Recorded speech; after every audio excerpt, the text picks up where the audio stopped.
हम भारत वाले हैं, भारत वाले हैं हम। वही भारत जिसका मूल मंत्र है वसुदेव कुटुंबकम। यानी अपनी प्रार्थना अपने लिए नहीं बल्कि पूरी मानवता के लिए होती है। हमारी आंखें आज भी हर किसी के दुख में रोती हैं।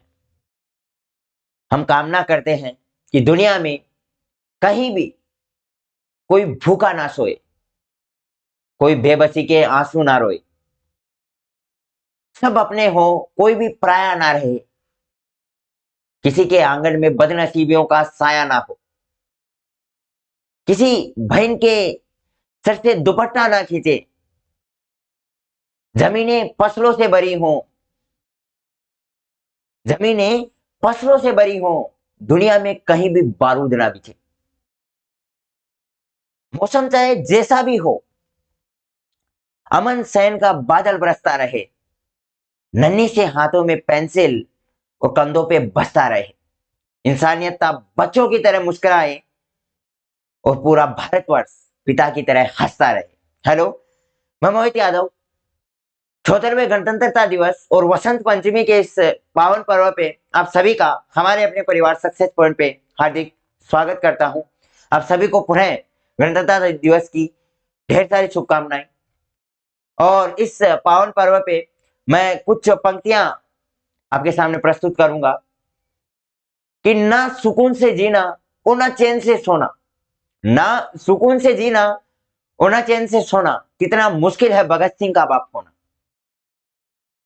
बचपन से ही कुछ अलग था मेरा भगत, बचपन से ही कुछ अलग था मेरा भगत। एक दिन देखा तो मिट्टी में कुछ दबा रहा था। जब मैंने उससे पूछा तो उसने कहा कि पापा, मैं जमीन में पिस्तौल बो रहा हूं। पापा, मैं जमीन में पिस्तौल बो रहा हूं। एक बीज से हजारों बंदूकें जन्म लेंगी, एक बीज से हजारों बंदूकें जन्म लेंगी। अंग्रेज गिन नहीं पाएंगे, इतनी गोलियां निकलेंगी। अंग्रेज गिन नहीं पाएंगे, इतनी गोलियां निकलेंगी। मैं तभी जान गया था कि गुरु गोविंद सिंह जी का लड़ाका है ही। अकेला ही 1.25 लाख से लड़ेगा, सहरा बांध के घोड़ी नहीं, फंदा चूम के फांसी चढ़ेगा। सहरा बांध के घोड़ी नहीं, फंदा चूम के फांसी चढ़ेगा। और साइंस बोलता है कि दुनिया का कोई भी इंसान नहीं सह सकता 0 से नीचे और 50 से ऊपर का तापमान, क्योंकि 0 से नीचे टेम्परेचर पे चढ़क जाती है हड्डियां और 50 से ऊपर टेम्परेचर पे पिघल जाती है मांसपेशियां। तो फिर वो लोग कौन है जो -30 डिग्री सेल्सियस टेम्परेचर पे सियाचिन की ग्लेशियरों पे तिरंगे के तार कस रहे हैं? वो लोग कौन है जो 52 डिग्री सेल्सियस टेम्परेचर पे बाड़मेर में बैठकर ठहाके मार के हंस रहे हैं? ऐसी खून जाबाजियां हाड़ मांस के पुतलों में कहा, ऐसी जाबाजियां हाड़ मांस के पुतलों में कहा? इसके लिए तो कोई यक्ष या देवदूत चाहिए। फौजी ईश्वर के भेजे हुए फरिश्ते हैं, क्या इसके लिए कोई और प्रूफ चाहिए? फौजी खुदा के भेजे हुए फरिश्ते हैं, क्या इसके लिए कोई और प्रूफ चाहिए? अब मैं गणतंत्रता दिवस के इस पावन पर्व पे एक कविता आपको सुनाना चाहूंगा, क्योंकि कविता का शीर्षक है शहीद, और ये पूर्णतः मेरे फौजी भाइयों को समर्पित। और कविता को मैं कुछ मनोज मुंशी जी की पंक्तियां हैं उनके साथ शुभारंभ करना चाहूंगा कि मुझे शिकायत है हिंदुस्तान के सिपाहियों से जो वादा निभाना नहीं जानते। मुझे शिकायत है हिंदुस्तान के सिपाहियों से जो वादा निभाना नहीं जानते। माँ से कहते हैं कि अब की बार जब वापस आऊंगा तो तुम्हें तीर्थ लेके जाऊंगा। माँ से कहते हैं कि अब की बार जब वो वापस आऊंगा तो तुम्हें तीर्थ पर लेकर जाऊंगा। बीवी से कहते हैं कि तुम्हारे लिए पश्मीने की शॉल लाऊंगा। बच्चों से कहते हैं कि आज की कहानी यहीं तक, बाकी बची कहानी लौट के सुनाऊंगा। लेकिन जब सरहदों पर दुश्मन सरहद पार कर रहे होते हैं, जब दुश्मन सरहद पार कर जाते हैं, तो इनको ये सभी वादे याद नहीं आते। जब दुश्मनों के टैंक सरहद पार कर जाते हैं, तो इनको ये सभी वादे याद नहीं आते हैं और उड़ती हुई गोलियों को अपने सीनों में भर लेते हैं। यह भी नहीं सोचते कि इस लहू से अपने घर वालों की उम्मीदें बह जाएंगी, इस लहू के साथ साथ अपने घर वालों की उम्मीदें बह जाएंगी। अपनी माँ की तीर्थ यात्रा, बीवी की सोल, बच्चों की कहानियों की कस्में सब अधूरी रह जाएंगी। मुझे शिकायत है इन हिंदुस्तान के सिपाहियों से जो वादे निभाना नहीं जानते, अपनी देश के लिए खून तक के रिश्तों को नहीं पहचानते, अपनी देश की रक्षा के लिए, अपनी देश के लिए खून तक के रिश्तों को नहीं पहचानते। मैं शुभारंभ करूंगा अपनी कविता शहीद की कि एक सैनिक जब उसकी आखिरी सांस चल रही है, तो क्या वो अपने परिवार को आश्वासन देना देना चाहेगा? क्या अपने परिवार को लास्ट में वो क्या कहना चाहेगा? तो ध्यान से सुनना। सबसे पहले वो शहीद, यानी आखिरी सांस उसकी चल रही है, वक्स पे गोली लगी हुई है, सरहदों पे वही लेटा हुआ है और खत में सबसे पहले अपनी माँ को 2 पंक्तियां लिखता है कि माँ तुम्हारा लाडला रण में अभी अभी घायल हुआ है। माँ तुम्हारा लाडला रण में अभी अभी घायल हुआ है, देख उसकी वीरता, खुद शत्रु भी घायल हुआ है। रक्त की होली रचाए मैं रक्त की होली रचाए मैं पढ़ कर दिख रहा हूँ। माँ उसी शोणित से मैं तुमको पत्र अंतिम लिख रहा हूँ। रक्त की होली रचाए मैं पढ़ कर दिख रहा हूँ, उसी शोणित से मैं तुमको पत्र अंतिम लिख रहा हूँ। युद्ध था भीषण मगर ना इंच भी पीछे हटा हूँ। युद्ध था भीषण मगर ना इंच भी पीछे हटा हूँ। माँ तुम्हारी थी शपथ, मैं आज इंचों में कटा हूँ। एक गोली वक्स पर कुछ देर पहले ही लगी है। माँ कसम दी थी जो तूने, मैंने आज पूर्ण की है। तो छा रहा है ये लो आंख के आगे अंधेरा, उसी में दिख रहा है माँ मुझे नूतन सवेरा। तो कह रहे हैं शत्रु भी कि तू जिस तरह पैदा हुआ है, लग रहा है सिंघनी की कोख से पैदा हुआ है। तो कह रहे हैं शत्रु भी कि तू जिस तरह पैदा हुआ है, लग रहा है सिंघनी की कोख से पैदा हुआ है।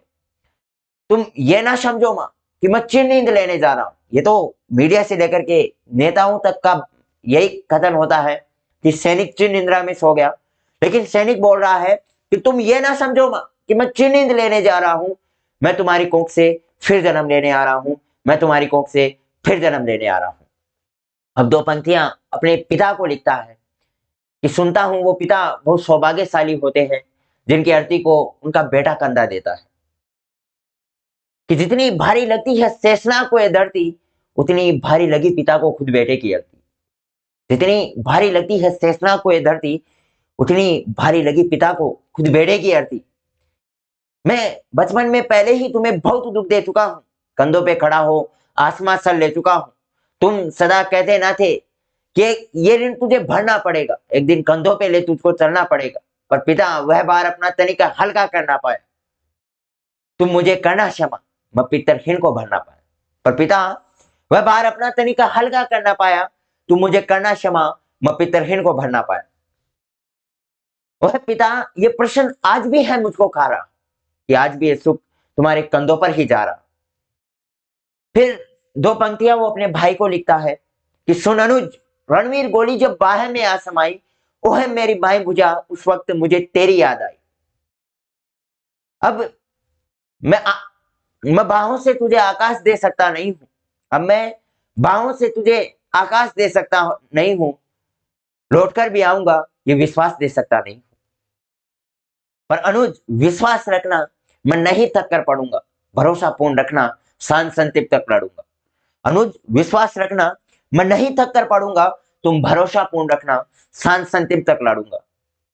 अब तुम्ही को सौंपता हूं बस बहन का ख्याल रखना, अब तुम्ही को सौंपता हूं बहन का ख्याल रखना, जब पड़े उसको जरूरत वक्त पर सम्मान करना और उससे कहना कि रक्षा पर्व जब भी आएगा, भाई अंबर में नजर आशीष देता आएगा, भाई अंबर में नजर आशीष देता आएगा। 2 पंक्तियां अपनी पत्नी को लिखता है। देखो सभी से उसने कुछ कहा है, लेकिन अपनी पत्नी से उसने कुछ मांगा है और अधिकार इसी को कहते हैं कि अंत में प्रिय आज भी मैं तुमसे कुछ मांगता हूं, कठिन है देना मगर निष्ठुर हृदय हो मांगता हूँ। अंत में प्रिय, आज भी मैं तुमसे कुछ मांगता हूँ, कठिन है देना मगर निष्ठुर हृदय हो मांगता हूँ, कि तुम अमर सौभाग्य की बिंदिया सदा माथे सजाना, हाथ में चूड़ी और पैर में मेहंदी रचाना। तुम नहीं वैधव्य की प्रतिमूर्तियों की शादी का हो, तुम अमर बलिदान की पुस्तक की पहली भूमिका हो, तुम अमर बलिदान की पुस्तक की पहली भूमिका हो। जानता हूं बच्चों के कुछ प्रश्न सुलझे ना होंगे, सैकड़ों ही प्रश्न होंगे जिनमें वो उलझे तो होंगे। पूछते होंगे पापा कहाँ है, कब आएंगे, हमें साथ लेकर घूमने कब जाएंगे, न जाने कहाँ बैठे हुए हैं, क्या उन्हें पता है हम उनसे रूठे हुए हैं। तो तुम उन्हें समझाना, वो जिद पर अड़ जाते नहीं है, और जो ज्यादा जिद करते हैं उनके पापा घर आते नहीं है। तो तुम उन्हें समझाना कि वो जिद पर अड़ जाते नहीं है, और जो ज्यादा जिद करते हैं उनके पापा कभी घर आते नहीं है। अंत में सैनिक एक पंक्ति के माध्यम से अपनी पत्नी को कहता है कि अंत में प्रिय, आज भी मैं तुमसे कुछ मांगता हूं, कठिन है देना मगर निष्ठुर हृदय हो मांगता हूं। तुम अकेली हो नहीं, इस डेरे को खोने न देना। तुम अकेली हो नहीं, इस डेरे को खोने न देना। भर उठे दुख से हृदय पर अपनी आंख को रोने न देना। भर उठे दुख से हृदय पर अपनी आंख को रोने न देना। सप्त पद की यात्रा से तुम मेरी अर्धांगिनी हो, 7 जन्मों तक बचोगी, तुम अमर वैरागिनी हो। इसलिए अधिकार तुमसे बिन बताए ले रहा हूं, और मातृभूमि का सिंदूर, मांग का सिंदूर तेरा मातृभूमि को दे रहा हूं, और मांग का सिंदूर तेरा मातृभूमि को दे रहा हूं। और इस सभा का समापन मैं एक पंक्ति के माध्यम से करना चाहूंगा कि जिस दिन तू शहीद हुआ, न जाने कैसे तेरी मां सोई होगी। जिस दिन तू शहीद हुआ, न जाने कैसे तेरी मां सोई होगी। मैं तो बस इतना जानता हूं कि वो गोली भी तेरे सीने में उतरने से पहले रोई होगी। मैं तो बस इतना जानता हूं कि वो गोली भी तेरे सीने में उतरने से पहले रोई होगी। लास्ट में इन्हीं पंक्तियों के साथ और आज की इस सभा को हम समाप्त करेंगे। एक बार पुनः आप सभी को गणतंत्रता दिवस की ढेर सारी शुभकामनाएं, और सभी फौजी भाइयों को और ढेर सारी शुभकामनाएं, ढेर सारे नमन।